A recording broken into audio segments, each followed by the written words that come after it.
देखिए, tomato flu एक viral infection है और ये यूजुअली 6 साल से छोटे बच्चों के अंदर देखने में आती है। और ये बेसिकली इसका दूसरा नाम भी है hand, foot and mouth disease.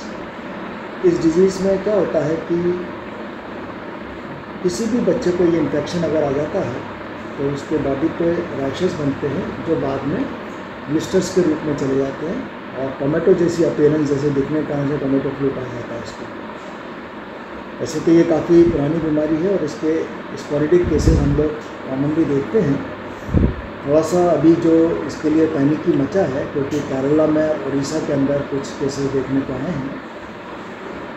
इस डिज़ीज़ के अंदर किसी भी तरह की कोई भी हमको भ्रांति या शंका नहीं रखनी है क्योंकि ये सेल्फ लिमिटिंग डिजीज़ है और इसके लिए कोई स्पेसिफिक मेडिसिन अभी तक तो डेवलप नहीं हुई है। रूटीन वायरल फ्लू की तरह इसका ट्रीटमेंट किया जाता है। बहुत रेयरली जब इसके रेयर कॉम्प्लिकेशंस होती हैं, न्यूरोलॉजिकल कॉम्प्लिकेशन होती है तो थोड़ी सी दिक्कत होती है। जहाँ तक वैक्सीन का सवाल है, अभी इसका कोई वैक्सीन है नहीं, लेकिन कुछ लिटरेचर में ऐसा मेंशन है कि चाइनीज़ ने इसके लिए कोई वैक्सीन बनाया हुआ है, बट उसका कोई एक रेगुलर प्रचलन नहीं है। और इस बीमारी के अंदर किसी को भी होता है, चाहे चाइल्ड स्पेशली देखते हैं, चाहे डर्मेटोलॉजिस्ट यानी स्किन स्पेशली देखते हैं, उनको इस चीज़ को बड़े अच्छे तरीके से मैनेज करना चाहिए और कर भी रहे हैं। कभी कभार केसेस आते हैं रूटीन के अंदर भी। और सबसे बड़ी बात है कि इसमें प्रिवेंशन इज़ द क्योर, ये बेसिक इसका थीम होता है ट्रीटमेंट का। तो हमें डिजीज़ स्प्रेड करने से रोकने के लिए जितने भी हमें तौर तरीके होते हैं, आइसोलेशन में रखना है, बच्चों को ये गाइड करना है कि गलत सलत कोई भी इन्फेक्टेड चीज़ को छूते हैं तो उसको फिर इमीडिएटली हैंड वॉशिंग कर लें, एंटीसेप्टिक सॉल्यूशन यूज करें, इन चीज़ों पे ध्यान दें। देखिए, इसमें वही मैं कहना चाह रहा था, ऐसी कोई पेंडेमिक वाली बात या एपिडेमिक वाली बात नहीं है।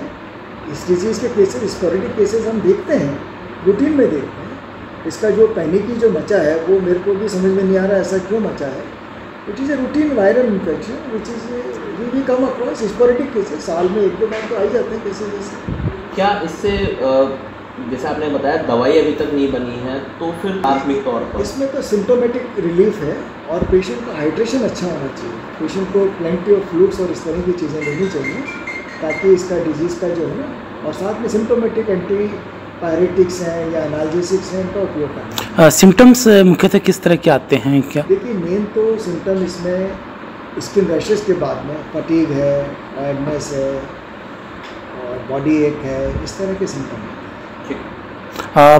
आंकड़ों की बात करें तो किस तरह के आंकड़े, कितने आंकड़े सालाना इसके देखने को मिल सकते हैं? स्पोरेडिक केसेस देखने को आते हैं, हैंड फुट माउथ डिजीज़ हम रेगुलर देखते हैं क्योंकि पीडियाट्रिशियन के पास जब पेशेंट जाता है तो वो स्किन रैशेस देख करके हमारे पास भेजते हैं। साल में 2-3 बार पेशेंट मरीज आ जाते हैं, बच्चे आ जाते हैं।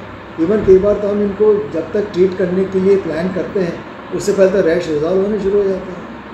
जस्ट सिंपल वायरल इन्फेक्शन की तरह ट्रीट करते हैं। और इसमें जो मेरे हिसाब से कोई पैनिक की ना तो मचनी चाहिए ना हमें इसमें पैनिक की होना चाहिए। कितने दिन में ठीक होता है? जो यूजुअली रिजोल्यूशन होता है साहब सर्विस 7 to 10 डेज के अंदर। इस दौरान संक्रमण फैल कितना सकता है औसतन? जो भी संपर्क में आएगा बॉडी फ्लूइड्स के कारण से या उसके और कांटेक्ट में आने से तो फैलता है। तो जैसे हमारे यहाँ वैसे रेगुलर ट्रेडिशन में ये भाई कोई वायरल इन्फेक्शन है तो हमें थोड़ा सा आइसोलेट रखना चाहिए।